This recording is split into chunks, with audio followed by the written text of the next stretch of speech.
Hare Krishna, Krishna Krishna, Hare Hare, Hare Rama, Rama Rama, Hare Hare.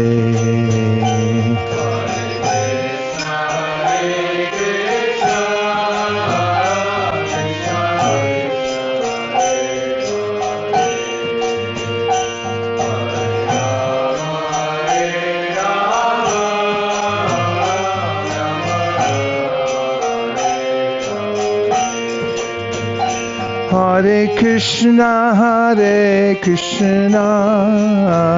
Krishna Krishna, Hare Hare, Hare Rama,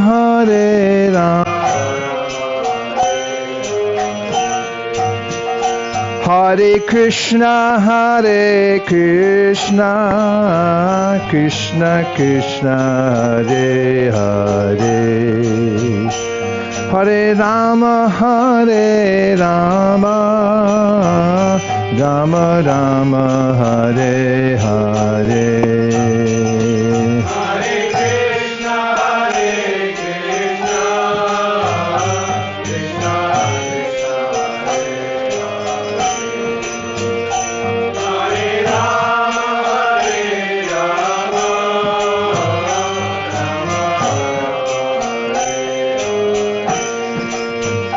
Hare Krishna,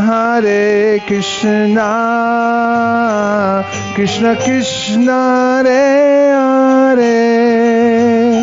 Hare Rama,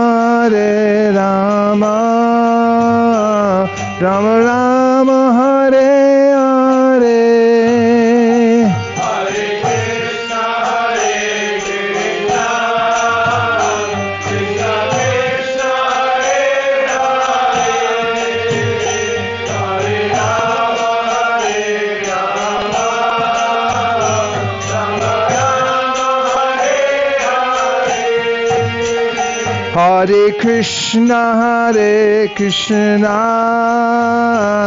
Krishna Krishna, Hare Hare, Hare Rama, Rama Rama, Hare Hare.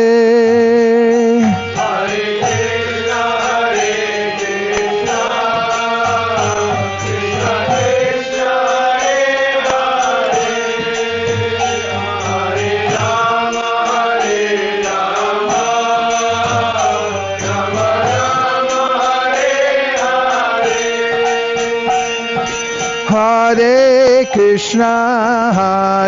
Krishna, Krishna Krishna, Hare Hare, Hare Rama, Rama Rama, Hare Hare.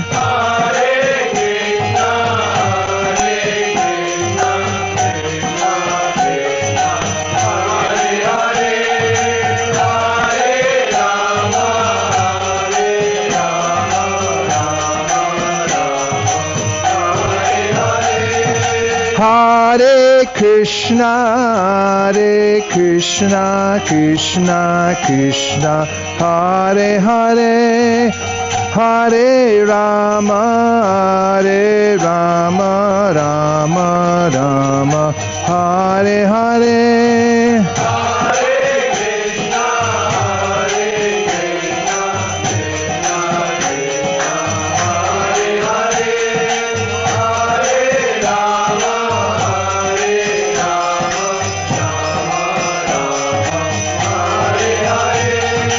Hare Krishna, Krishna Krishna, Hare Hare, Hare Ram, Ram Ram, Hare Hare.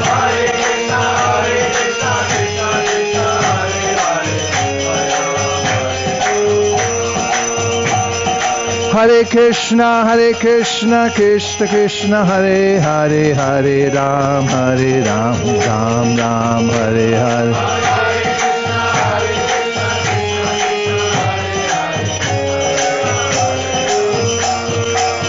Hare Krishna, Krishna Krishna, Hare Hare, Hare Rama, Rama Rama, Hare Hare.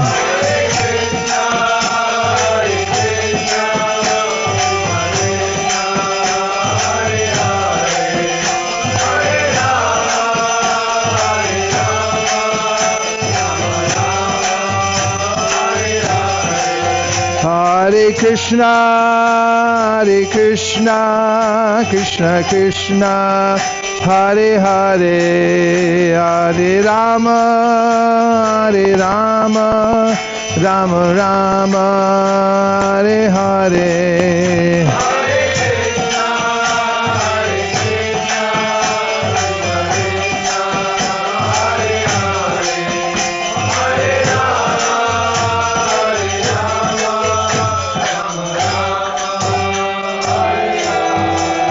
Nitai Gauda Premanande.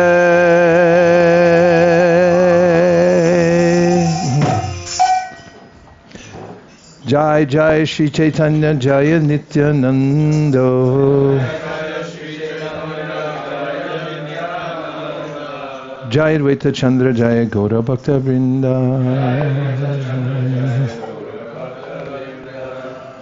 I'd like a warm welcome to Navina Nirada Prabhu, wherever he may be. Did you know he's here? Yes. He's in the house. Navina's in the house.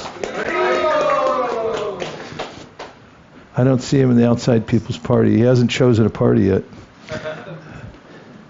First, offer our respectful obeisances to His Divine Grace, A.C. Bhaktivedanta Swami Prabhupada, who has given us the full-fledged English translation of the Sri Caitanya Charitamrita, thus preempting Srila Bhaktisiddhanta Saraswati Thakur's prophecy that everyone would race to learn Bengali so they could read this book.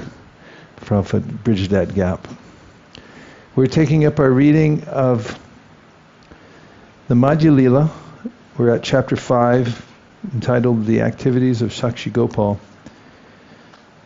And I'm going to start up at text number 114.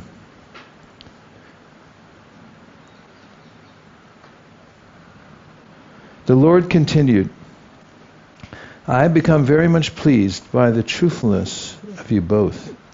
Now you can ask for a benediction. Thus, with great pleasure, the two Brahmanas begged for a benediction.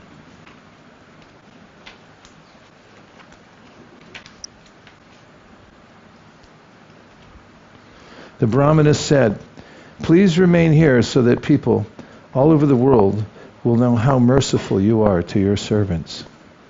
Lord Gopal stayed, and the two Brahmanas engaged in his service. After hearing of the incident, many people from different countries began to come to see Gopal. Eventually, the king of that country heard this wonderful story, and he also came to see Gopal, and thus became very satisfied. The king constructed a nice temple, and regular service was executed. Gopal became very famous under the name Sakshi Gopal, the witness Gopal. Thus Sakshi Gopal stayed in Vidyanagara and accepted service for a very long time.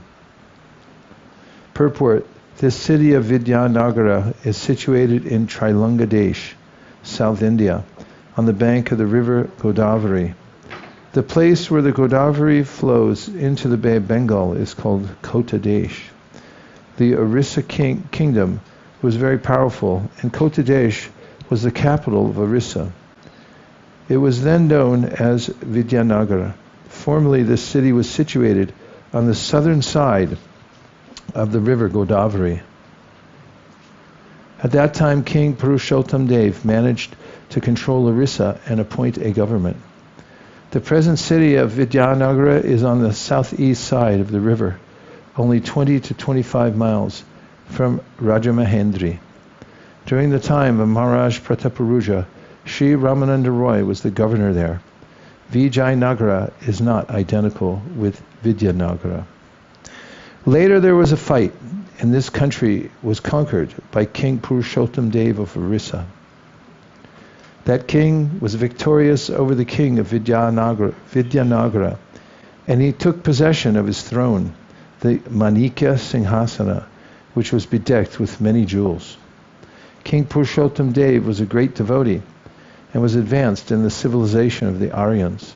He begged at the lotus feet of Gopal, "Please come to my kingdom."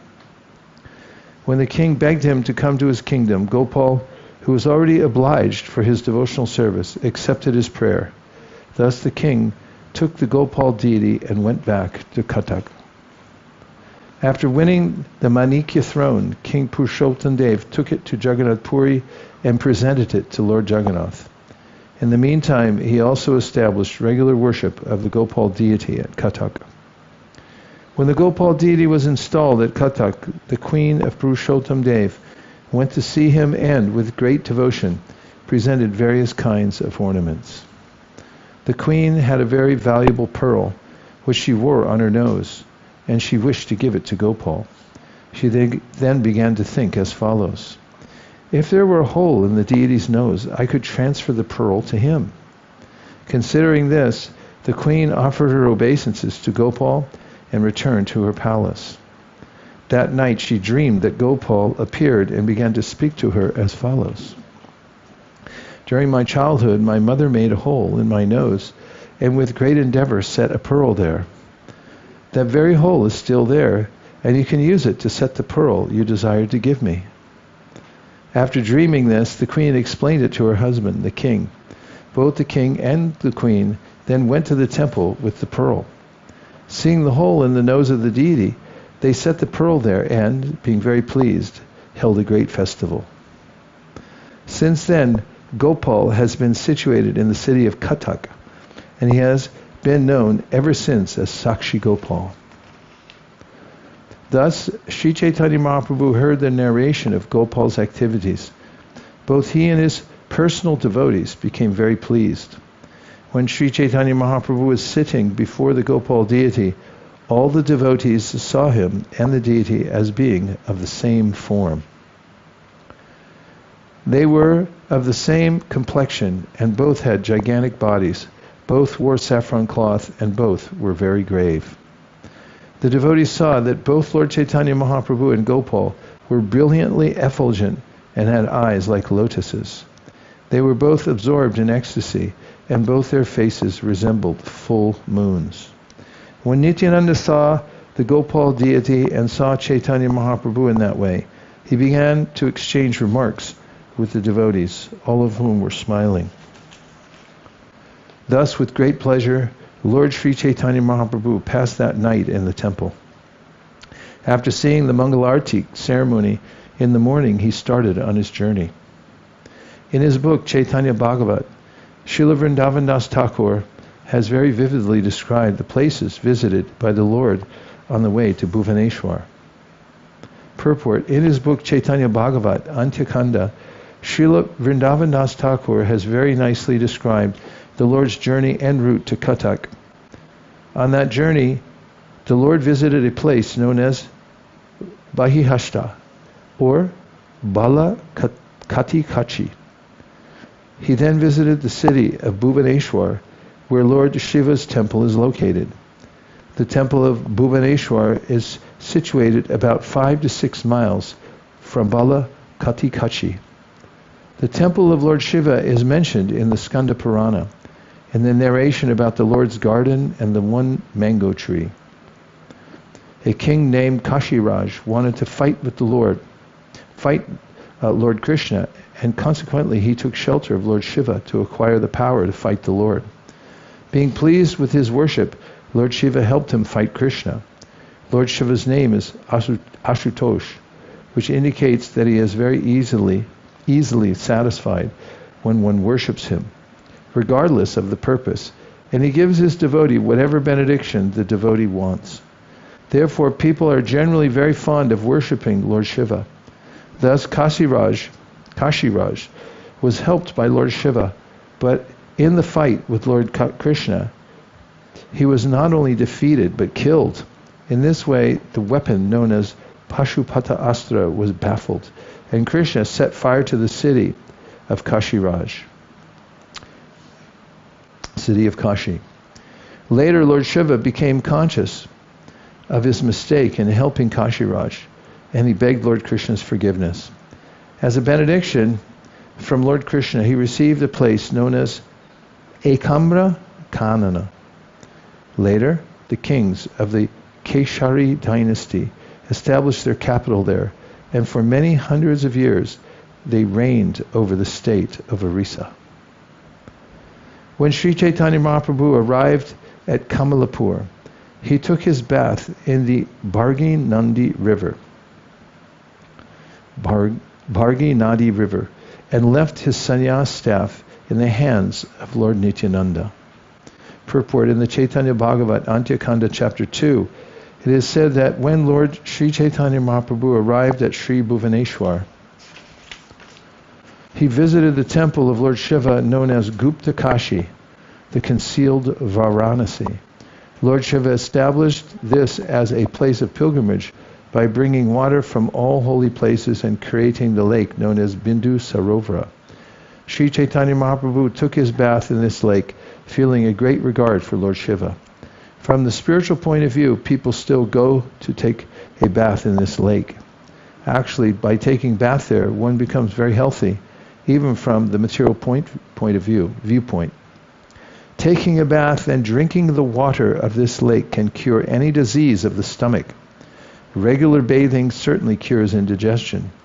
The river Bhargi, or Bhargi Nadi, came to be known as Dandabhanga Nadi, after Lord Chaitanya bathed in its waters. It is situated 6 miles north of Jagannath Puri. The reason for the change in names is given as follows. When Lord Chaitanya Mahaprabhu went to the temple of Lord Shiva known as Kapoteshvara, Nityananda Prabhu, who was keeping his sannyas staff in custody, broke the staff in 3 parts and threw it into the river Bhargin Nadi. Later, this river became known as Dandabhanga Nadi. Purport: the mystery of the sannyas danda, staff, of Sri Chaitanya Mahaprabhu has been explained by Srila Bhaktisiddhanta Saraswati Thakur. Sri Chaitanya Mahaprabhu accepted the order of sannyas from a Mayavadi sannyasi. The Mayavadi sannyasis generally carry 1 staff or danda. Taking advantage of Sri Chaitanya Mahaprabhu's absence, Srila Nityananda Prabhu broke the staff into 3 parts and threw it into the river, later known as the Dandabhanga Nadi. In the sannyas order, there are 4 divisions: Kutichak, Bahudak, Hamsa, and Paramahamsa. Only when the sannyasi remains on the Kutichak and Bahudak platforms can he carry a staff. However, when one is elevated to the status of Hamsa or Paramahamsa, after touring and preaching the Bhakti cult, he must give up the sannyas staff. Sri Chaitanya Mahaprabhu is Sri Krishna, the Supreme Personality of Godhead. It is therefore said, Sri Krishna Chaitanya Radha Krishna Nahi Anna. 2 personalities, Srimati Radharani and Sri Krishna, are combined in the incarnation of Sri Chaitanya Mahaprabhu. Therefore, considering Sri Chaitanya Mahaprabhu to be an extraordinary person, Lord Nityananda Prabhu did not wait for the Paramahamsa stage. He reasoned that the Supreme Personality of Godhead is automatically on the Paramahamsa stage. Therefore, he does not need to carry the sannyas danda. This is the reason Sri Nityananda Prabhu broke the staff into 3 pieces and threw it into the water. After seeing the temple of Jagannath from a distant place, Sri Chaitanya Mahaprabhu immediately became ecstatic. After offering obeisances to the temple, he began to dance in the ecstasy of love of God. The word Deula,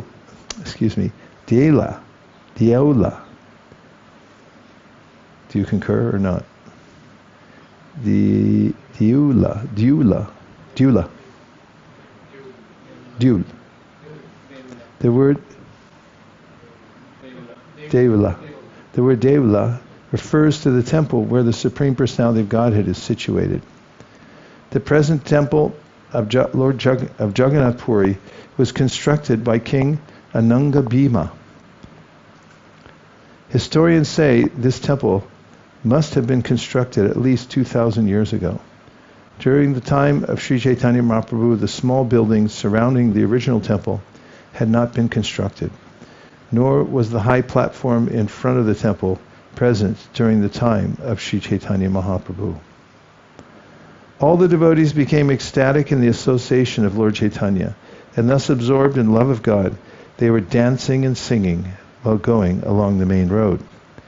Sri Chaitanya Mahaprabhu laughed, cried, danced, and made many ecstatic vibrations and sounds. Although the temple was only 6 miles away, to him the distance seemed thousands of miles. Purport: when Sri Chaitanya Mahaprabhu was in ecstasy, he considered one moment to last as long as 12 years. After seeing the Jagannath temple from a distant place, the Lord became so ecstatic that he considered the 6-mile path many thousands of miles long. Thus, walking and walking, the Lord eventually arrived at the place known as Ataranala. Arriving there, he expressed his external consciousness, speaking to Sri Nityananda Prabhu. At the entrance to Jagannath Puri is a bridge with 18 arches called Ataranala. Atara means 18. When Lord Chaitanya Mahaprabhu had thus regained external consciousness, he asked Lord Nityananda Prabhu, "Please return my staff." Nityananda Prabhu then replied, "It has been broken into 3 parts." Nityananda Prabhu said, "When you fell down in ecstasy, I caught you, but both of us together fell upon the staff." Thus the staff broke under our weight, but where the pieces have gone, I cannot say. It is certainly because of my offense that your staff was broken. Now you can punish me on this account if you think proper. After hearing the story about how his staff had been broken, the Lord expressed a little sadness and, displaying a bit of anger, began to speak as follows. Purport: Sri Nityananda Prabhu considered Lord Chaitanya Mahaprabhu's acceptance of sannyas to be useless. He therefore relieved the Lord of the trouble of carrying the staff. Sri Chaitanya Mahaprabhu expressed anger because he wanted to teach all other sannyasis that they should not give up the staff before attaining the platform of Paramahamsa. Seeing that the regular principles could be slackened by such action, Chaitanya Mahaprabhu wanted to carry the staff personally. However, Nityananda broke it. For this reason, Chaitanya Mahaprabhu displayed a little anger. It is said in Bhagavad Gita 3:21, "Yad yad acharati shreshtas, tat tad eve tarojana." Whatever great people do, others follow. Sri Chaitanya Mahaprabhu wanted to follow the Vedic principles strictly in order to save inexperienced neophytes who try to imitate Paramahamsas. Chaitanya Mahaprabhu said, "You have all benefited me by bringing me to Nilachala. However, my only possession was that one staff, and you have not kept it.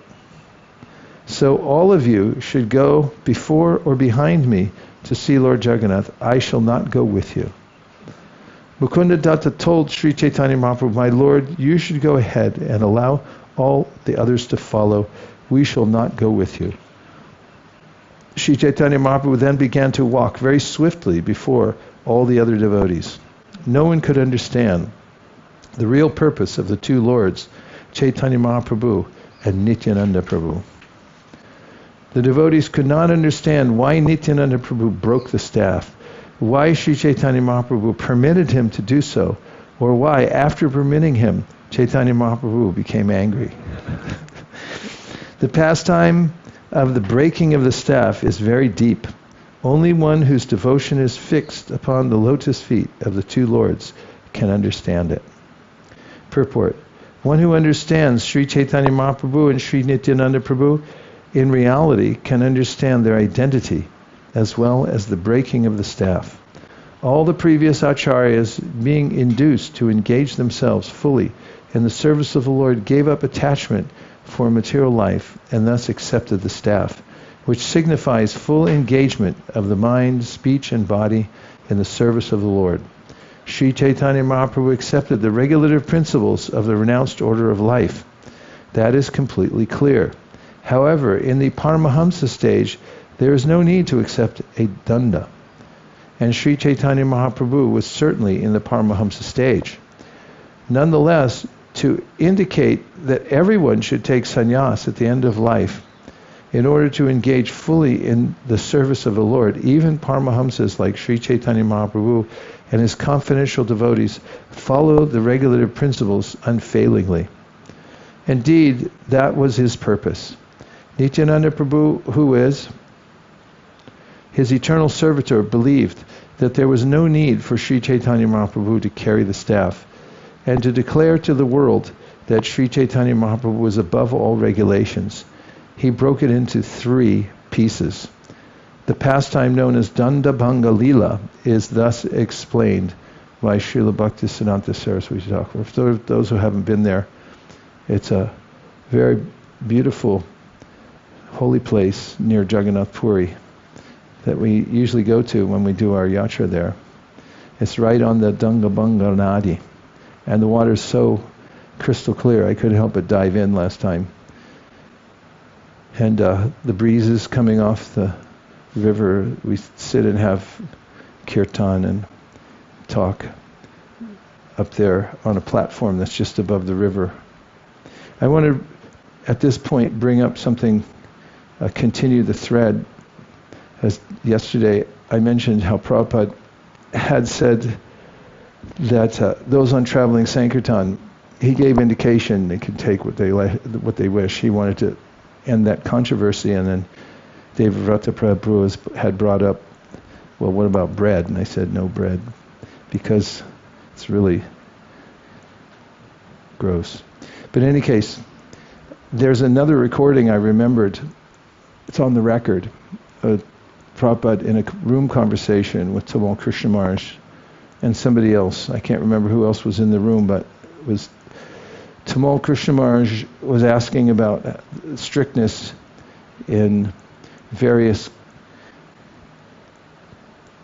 vrats and vows while he and others were traveling. And Prabhupada, the culmination of Prabhupada's opinion on that, he said as follows. He said, for the preacher there's no rules. And then he said, but don't take it. So this is very, very similar. There's a verisimilitude to these 2 pastimes, because here we have Chaitanya Mahaprabhu allowing Nityananda to break the staff, throw into the Banganadi river. At the same time, he protested. And here our acharyas are saying, like, yeah, there's no rules for him, he's a Paramahamsa, but still he should follow the rules. So Prabhupada said the same thing. When they were pressing him about how many detailed vows they should, there were more things like, should we be following Chaturmasya and this and that? And Prabhupada, for the preacher, for those who are going out to preach, he said there are no rules. But he said, but don't take it. So we should understand that preaching is put on that high platform, and one may adjust as necessary, but one should be really careful in doing that and not take liberties. Be as strict as possible in all ways. Devavrata?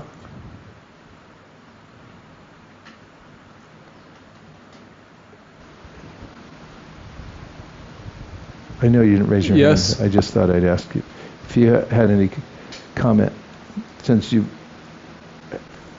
brought up that important point about devotees. I would say that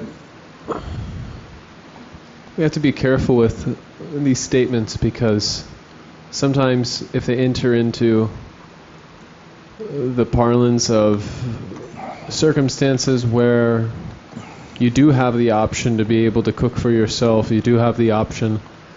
I mean, even on traveling, we always cooked for ourselves. So we have to be careful to not take advantage of Prabhupada's leniency, but simultaneously understand there's a time, place, and circumstance to adjust things to see that the Sankirtan mission can expand, and just educating ourselves as to why we should not take food by non-devotees, I think, is a topic of needed discussion in some areas of our movement, and it could be illuminating for many devotees if they have that education. Thank you. I'm continuing. 159. The glories of Lord Gopal, who is merciful to Brahmanas, are very great. The narration of Sakshi Gopal was spoken by Nityananda Prabhu and heard by Sri Chaitanya Mahaprabhu. There are 4 points of instruction one should consider in the story of Sakshi Gopal. First, the deity Archavigraha of Sri Gopal is eternally Sakchit Ananda Vigraha, the transcendental form of the Lord. Second, the deity surpasses material regulative principles and extends the reality of transcendental principles. Third, one can be situated in a transcendental position after becoming a Brahmana. But as a Brahmana, one has to follow the regulative principles very strictly. Lastly, Brahmanya Dev indicates Lord Sri Krishna himself, who is worshipped thus: Namo Brahmanya Devaya Govardhana Hitaya Cha Jagaditaya Krishnaya Govindaya Namo Namaha. This indicates that a devotee who is under the protection of Krishna is automatically situated as a Brahmana, and such a Brahmana is not illusioned. This is factual. One who hears this narration of Lord Gopal with faith and love very soon attains the lotus feet of Lord Gopal. I'm not going to read the last verse yet because I had one other piece of evidence to enter into the thread. And it's a conversation where some devotees were going to take initiation. And somebody asked if they should fast that day before the initiation. And in the conversation, Prabhupada said, you are already fasting because you don't take meat, fish, or eggs. And it goes somewhere in that collection of the strictures about what one should do. At the same time, Prabhupada writes in a purport that one should observe fast, that tapasya means observing fast days as strictly as possible. So, since this pastime included the balance of Lord Chaitanya Mahaprabhu wanting to carry the sannyas staff for the sake of strictness, and Nityananda Prabhu saying you're already Paramahamsa, I thought it'd be good to collect those pieces of evidence and consider them all at the same time. Praying at the lotus feet of Sri Rupa and Sri Raghunath, always desiring their mercy, I, Krishnadas, narrate Sri Chaitanya Charitamrita, following in their footsteps. Thus end the Bhaktivedanta purports to Sri Chaitanya Charitamrita, Madhya Lila, 5th chapter, describing the activities of Sakshi Gopal. Bravo! Sadhu, sadhu! Jai, jai!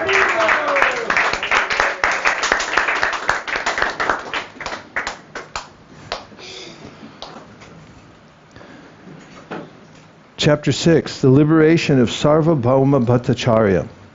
A summary of the 6th chapter is given by Srila Bhaktivinoda Thakur in his Amrita Pravaha Bhashya as follows. When Sri Chaitanya Mahaprabhu entered the temple of Jagannath, he immediately fainted. Sarvabhauma Bhattacharya then took him to his home.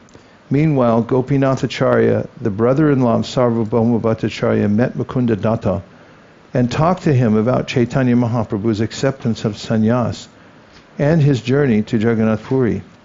After hearing about Sri Chaitanya Mahaprabhu's fainting and his being carried to the house of Sarvabhauma Bhattacharya, people crowded there to see the Lord. Srila Nityananda Prabhu and the other devotees then visited the Jagannath temple.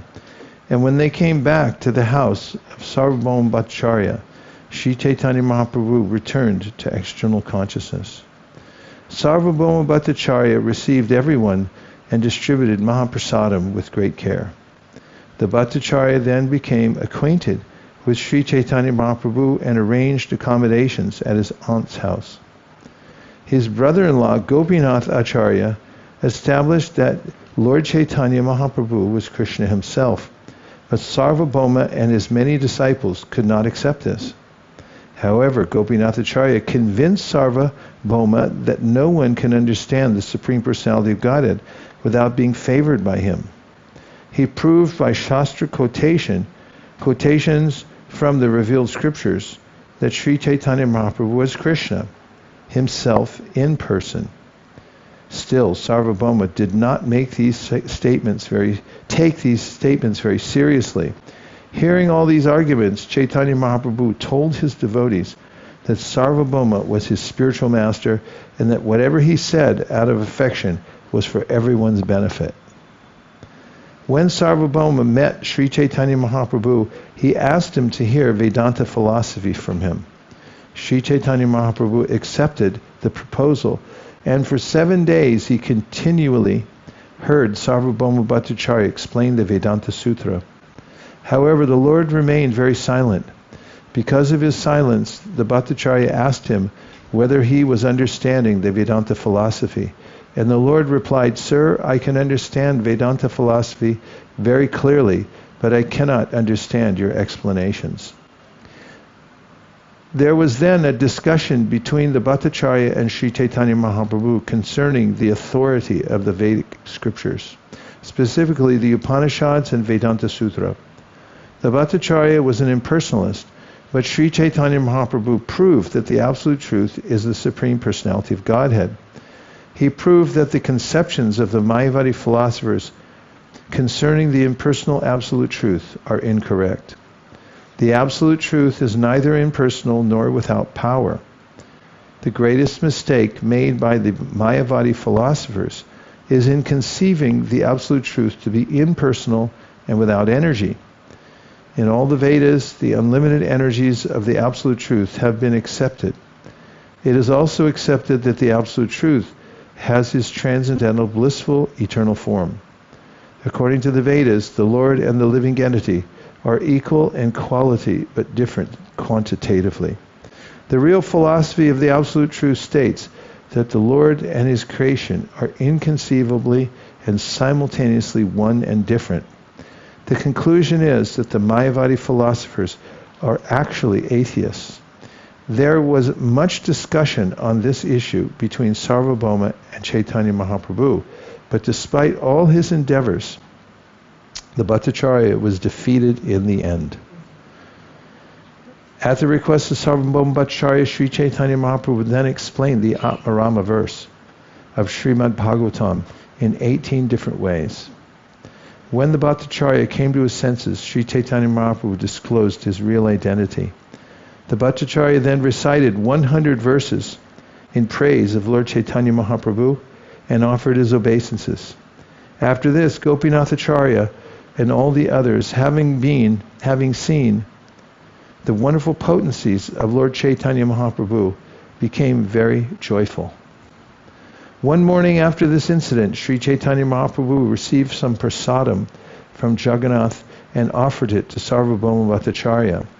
Without caring for formality, the Bhattacharya immediately partook of the Mahaprasadam.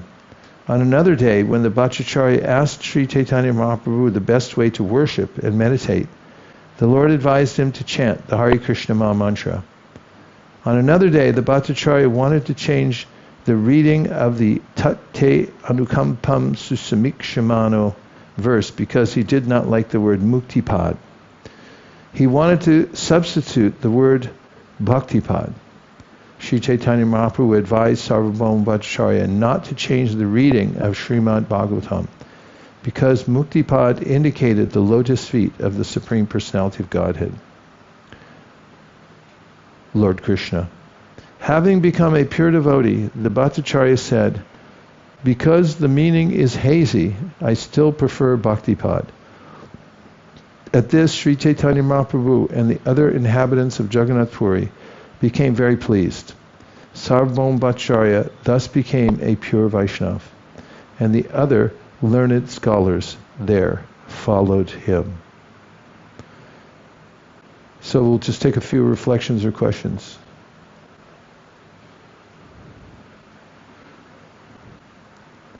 Mathur Kripa.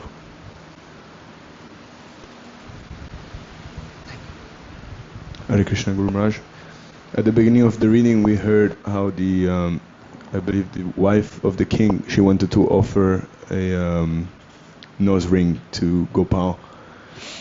And Gopal then appeared in her dream and said that there was a hole that she could put the ring on. And it made me think of that verse from the 10th chapter of Bhagavad Gita, Tesham satata yuktanam bhajatam pritipurvakam dadami buddha yogam tam yenamam upayanti te. To those who are constantly devoted to serving me with love, I give the understanding by which they can come to me. Because of her strong desire to serve the Lord himself appeared in her dream and showed her how she could serve him. So I really like that point. Nice. It's a very charming section. Yeah. Good example of that. Nanda. And similarly, I was thinking of that exact pastime in juxtaposition with Sarvabhauma, but his understanding that the Lord has no form, no hands, no legs, no eyes, and it's just so different, the conception of their absolute truth. How Srila Prabhupada would always stress, God is a person, he's a person, that means he's a person. And yet some people can't understand that at all and think that he's impersonal. Yes. Just a comment. Thank you. Juxtapositioning Hare is Krishna, important. Hare Krishna, Vamshuli, please go ahead. I have a technical question. Maybe it's not so important, but is there any significance to why Nityananda Prabhu broke the danda into 3 parts? Yeah, Tri Dandi. We heard that earlier.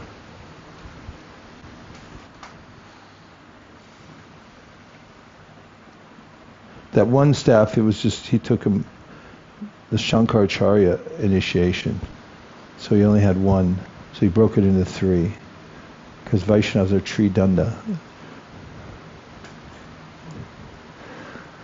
It's true. Anything else? Yes, there's some from the internet. Yes, Maharaj. I would like to report how many people are watching online. Okay. We have 19 devotees watching on YouTube and Facebook. Haribol! Thanks for tuning in. Yes, I have some of the names of the devotees who are watching. We have Madhva Das, Manjari Devidasi, Chitralekha Sakhi Devidasi, Daniela from Bulgaria, Radha Kripa Prabhu, and Vijayavadhu Dasi.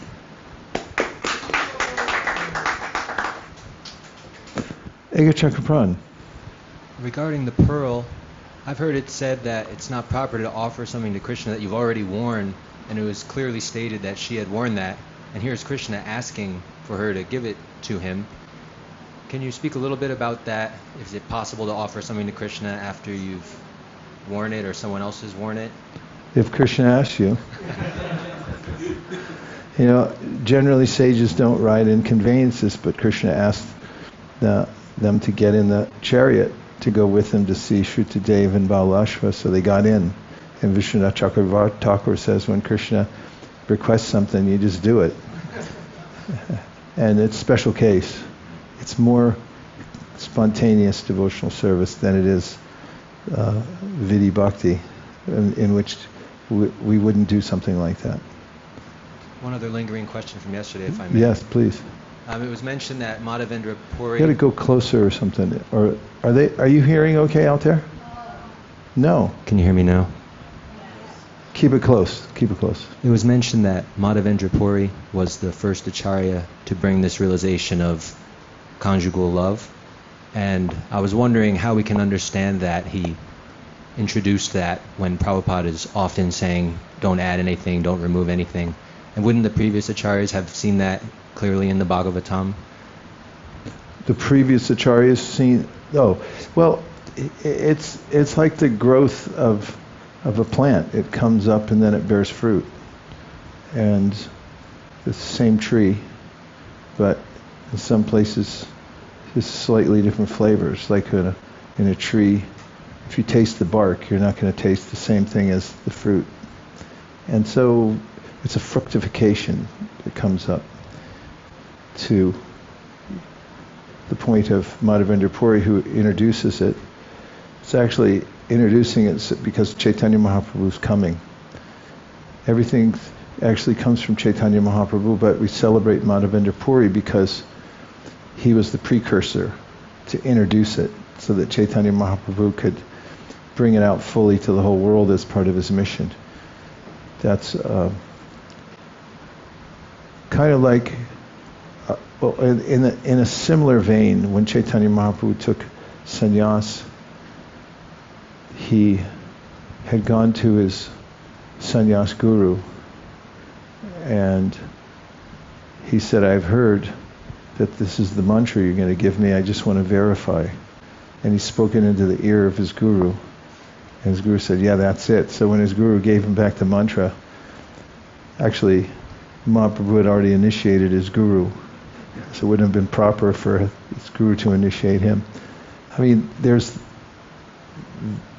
the ways in which the various appearances of acharyas are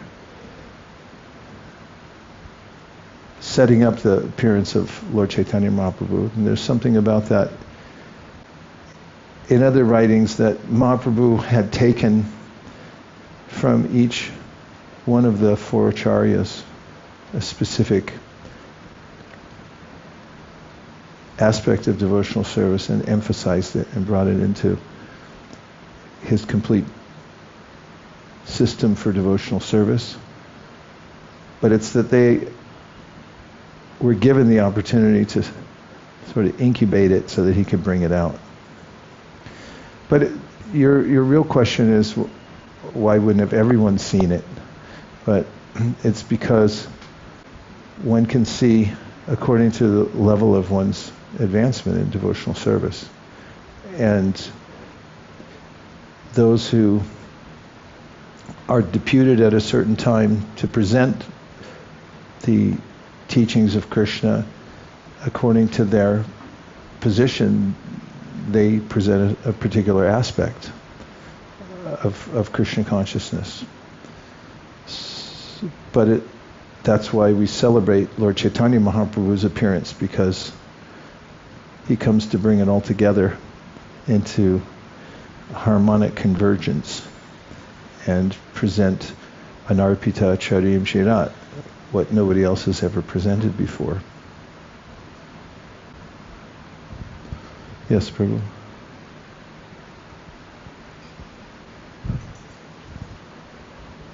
Regarding the pearl, as far as I know, gold and precious stones, they're never contaminated. They can be offered to the deity even if they've been worn before.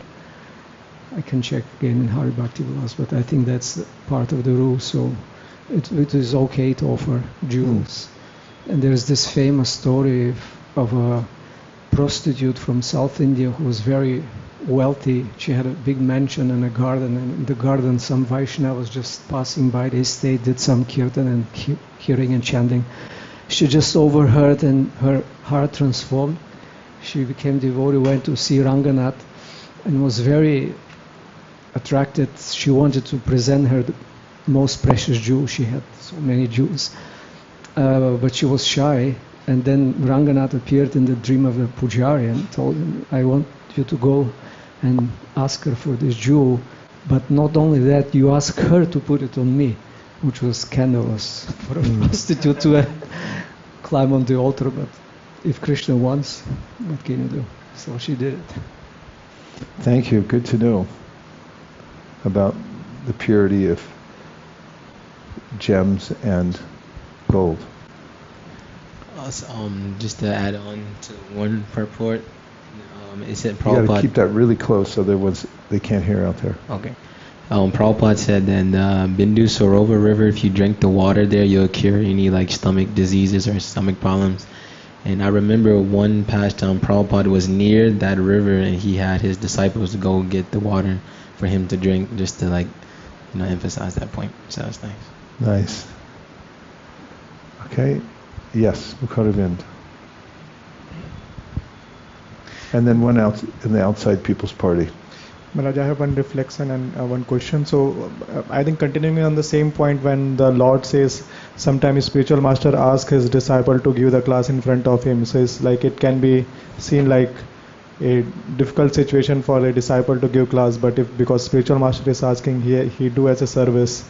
In the same line that you are saying that how the offering when Ek Chakaprantu was asking you that question. And the question I have, I think there is in one of the purport 159, Prabhupada says there are 4 points of instruction one should consider in the story, and the second one I could not understand. Second, the deity surpasses material regulative principles and extend the reality of transcendental principles.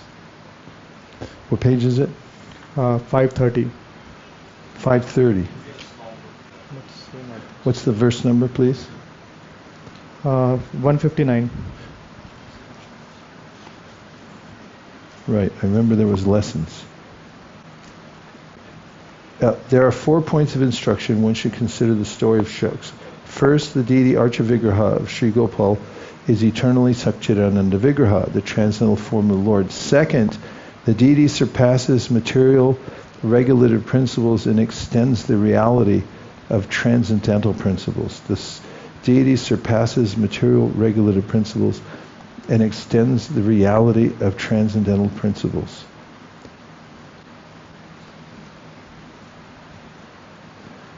I could only guess at that because I don't have, it doesn't go back to a specific point that I can think of. Except for it is what it is, that he's transcendental, and Sakshi Gopal, although he's supposed to be in one place as a deity, he walked hundreds of miles to another place. Kana Gopal, did you have a point?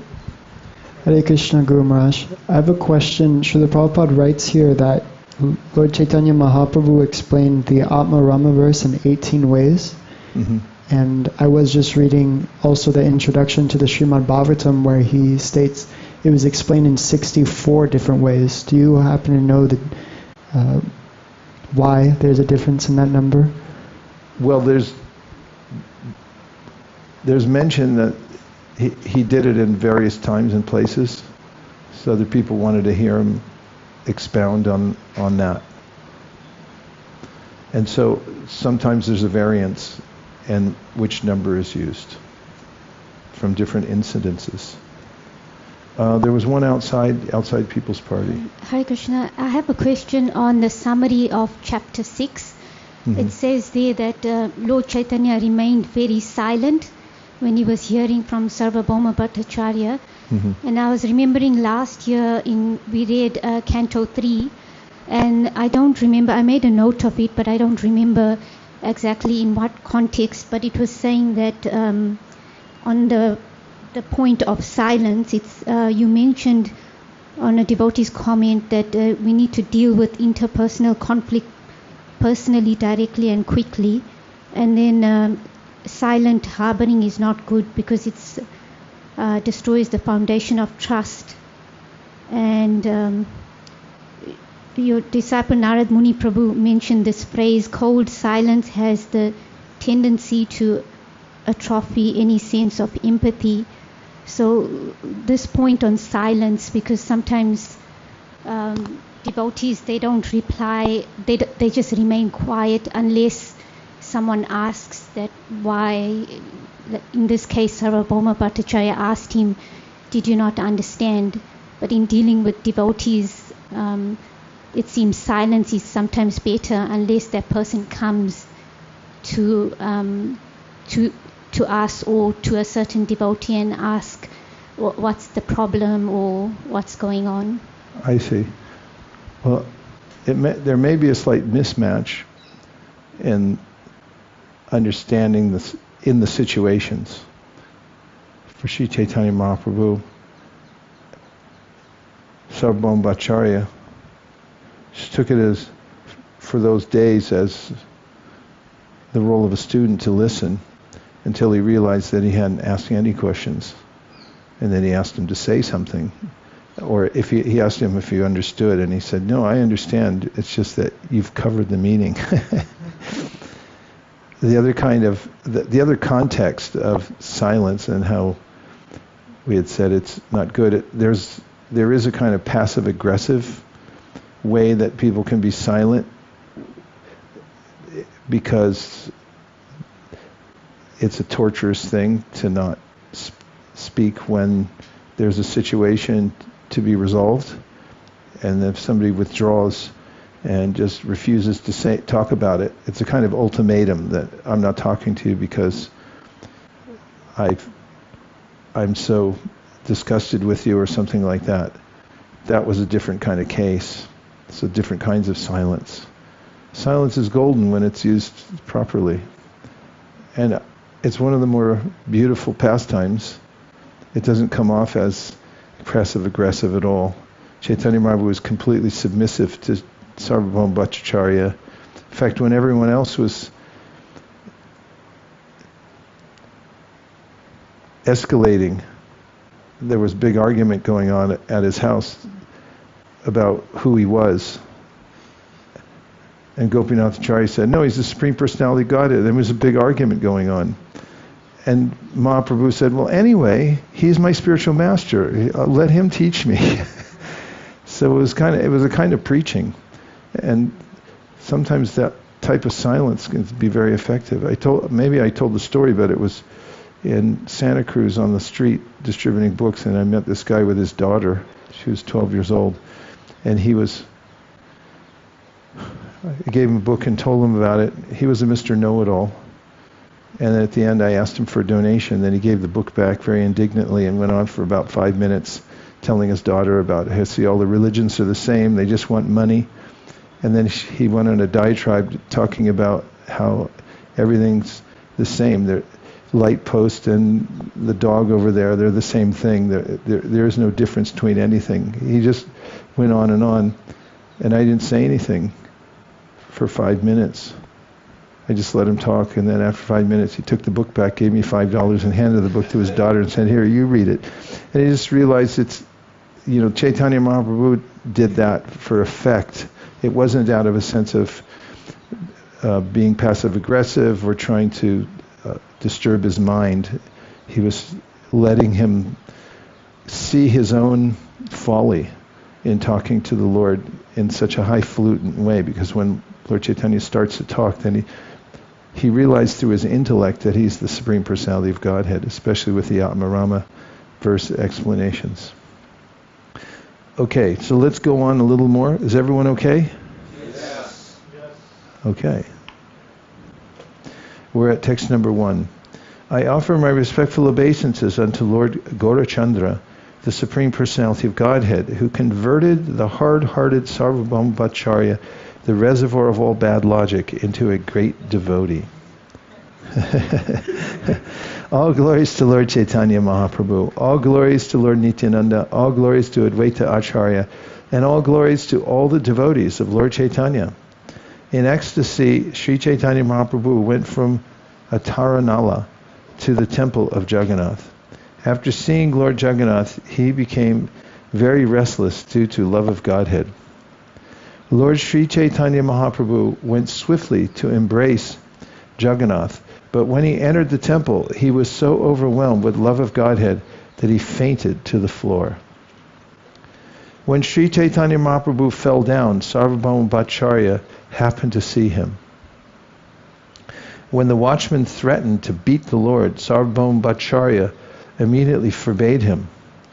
Sarvabhauma Bhattacharya was very surprised to see the personal beauty of Lord Chaitanya Mahaprabhu, as well as the transcendental transformations wrought on his body due to love of Godhead.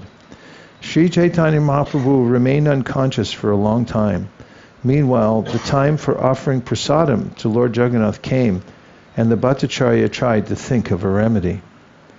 While Sri Chaitanya Mahaprabhu was unconscious, Sarvabhauma Bhattacharya, with the help of the watchmen and some disciples, carried him to his home and laid him down in a very sanctified room. Purport: at that time, Sarvabhauma Bhattacharya lived on the southern side of the Jagannath temple. His home was practically on the beach and was known as Markandeya Sarastata. At present, it is used as the monastery of Ganga Mata. Examining the body of Sri Chaitanya Mahaprabhu, Sarvabhauma saw that his abdomen was not moving and that he was not breathing. Seeing his condition, the Bhattacharya became very anxious. The Bhattacharya then took a fine cotton swab and put it before the Lord's nostrils. When he saw the cotton move very slightly, he became hopeful. Sitting beside Sri Chaitanya Mahaprabhu, he thought, this is a transcendental ecstatic transformation brought about by love of Krishna. I think it's very interesting because he's a Pakamayavadi. And I inquired about this to learned devotees. And one of them said something reasonable, which was, he was so learned, he knew all the Shastras. Not just Gyan, but also all the Bhakti Shastras. So even though he hadn't realized it, that here's the Supreme Personality of Godhead, or even though he didn't have regard for Bhakti, he knew all about it academically. And we've seen that before. There was a professor at Colorado State University.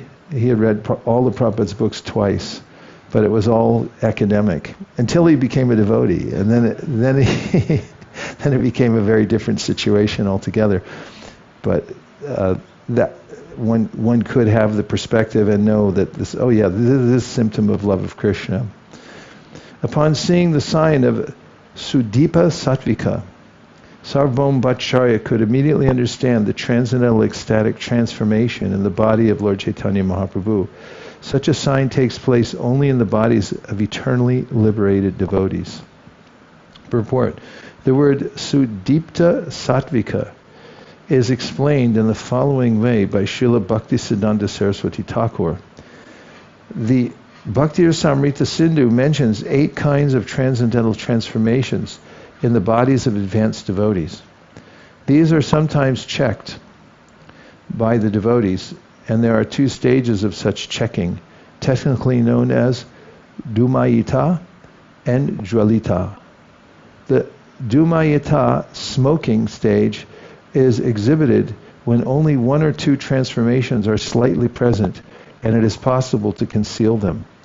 When more than 2 or 3 transcendental transformations are manifest, and it is still possible to conceal them, although with great difficulty, that stage is called Jwalita, lighted. When 4 or 5 symptoms are exhibited, the Deepta, blazing stage, has been reached. When 5, 6, or all 8 symptoms are simultaneously manifest, that position is called Udipta, inflamed. And when all 8 symptoms are multiplied 1,000 times and are all visible at once, the devotee is in Sudipta, intensely inflamed stage. Nitya Siddha Bhakta indicates the eternally liberated associates of the Lord. Such devotees enjoy the company of the Lord in 4 relationships as servant, friend, parent, or conjugal lover. You can get a MD degree in devotional service. You know all the symptoms. Sarvabhauma Bhattacharya considered the uncommon ecstatic symptoms of Adhiruddha Bhava are appearing in the body of Sri Chaitanya Mahaprabhu. This is very wonderful. How are they possible in the body of a human being? Aniruddha Bhava or Adhiruddha Mahabhava, as explained by Srila Rupa Goswami in his Ujjvala Nilamani. That's where it's explained. Srila Bhaktisiddhanta Saraswati Thakur quotes Rupa Goswami as follows: the loving propensity of the Ashraya devotee toward the Vishaya, Lord, becomes so ecstatic that even after enjoying the company of the beloved, the devotee feels that his enjoyment is insufficient. At that time, the lover sees the beloved in different ways. Such a development of ecstasy is called anurag. When anurag reaches its highest limit and becomes perceivable in the body, it is called bhava. When the bodily symptoms are not very distinct, however, the emotional state is still called anurag, not bhava. When bhava, ecstasy, is intensified, it is called mahabhava. The symptoms of mahabhava are visible only in the bodies of eternal associates like the gopis. Anuragto habe, Krishna name, anuragto habe. While the Bhattacharya was thinking in this way at his home, all the devotees of Chaitanya Mahaprabhu, headed by Nityananda Prabhu, approached the Singhadwar, the entrance door of the temple. There the devotees heard the people talking about a mendicant who had come to Jagannath Puri and seen the deity of Jagannath. The people said that the sannyasi had fallen unconscious upon seeing the deity of Lord Jagannath. Because his consciousness did not return, Sarvabhauma Bhattacharya had taken him to his home. Hearing this, the devotees could understand that they were speaking of Lord Chaitanya Mahaprabhu. Just then, Sri Gopinathacharya arrived. Gopinathacharya was a resident of Madhya, the son-in-law of Visharada, and a devotee of Chaitanya Mahaprabhu. He knew the true identity of his lordship. Purport: Maheshwara Visharada was a classmate of Nilambar Chakravarti's.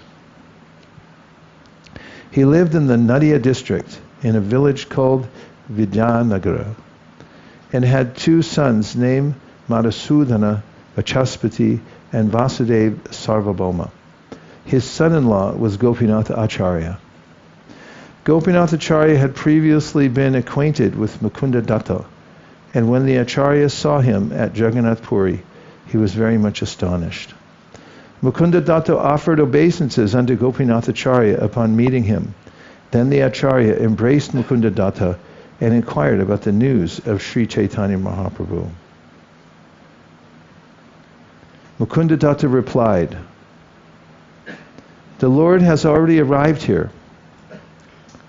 We have come with him." As soon as Gopinath Acharya saw Nityananda Prabhu, he offered his obeisances unto him. In this way, meeting all the devotees, he asked about news of Lord Chaitanya Mahaprabhu again and again. Mukunda Datta continued, "After accepting the sannyas order, Lord Chaitanya Mahaprabhu has come to Jagannath Puri and has brought all of us with him. Lord Chaitanya Mahaprabhu left our company and walked ahead to see Lord Jagannath. We have just arrived and are now looking for him. From the talk of the people in general, we have guessed that the Lord is now at the house of Sarvabhauma Bhattacharya." Upon seeing Lord Jagannath, Chaitanya Mahaprabhu became ecstatic and fell unconscious. And Sarvabhauma Bhattacharya has taken him to his home in this condition. Just as I was thinking of meeting you by chance, we have actually met. First, let us all go to the house of Sarvabhauma Bhattacharya and see Sri Chaitanya Mahaprabhu. Later, we shall come to see the Lord. We shall come to see Lord Jagannath. Hearing this and feeling very pleased, Gopinath Acharya immediately took all the devotees with him and approached the house of Sarvabhauma Bhattacharya. Arriving at the home of Sarvabhauma Bhattacharya, everyone saw the Lord lying unconscious. Gopinath Acharya became very unhappy to see him in this condition, but at the same time, he was happy just to see the Lord. Sarvabhauma Bhattacharya permitted all the devotees to enter his house, and upon seeing Nityananda Prabhu, the Bhattacharya offered him obeisances. Sarvabhauma met with all the devotees and offered them a proper welcome. They were all pleased to see Lord Chaitanya Mahaprabhu. The Bhattacharya then sent them all back to see Lord Jagannath, and he asked his own son, Chandaneshwar, to accompany them as a guide. Everyone was then very pleased to see the deity of Lord Jagannath. Lord Nityananda in particular was overwhelmed with ecstasy.